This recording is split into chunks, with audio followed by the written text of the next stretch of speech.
Hello guys, welcome to my channel. My name is Tito guys, TV Vlog.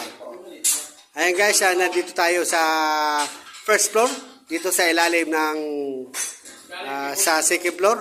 Ayan guys, si Foreman Franco Advincula. Ayan guys, gumagawa siya ng scaffolding. Kasi naglagay siya guys ng asintada, hollow block dito sa CR.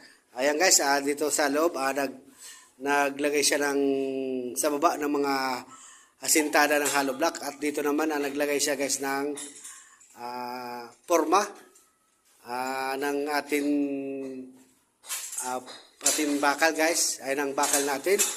Ayan, naglagay siya ng bakal. Ayan ang bakal natin. Ito naman ang ginagawa niya guys. Ano siya guys, na scaffolding guys.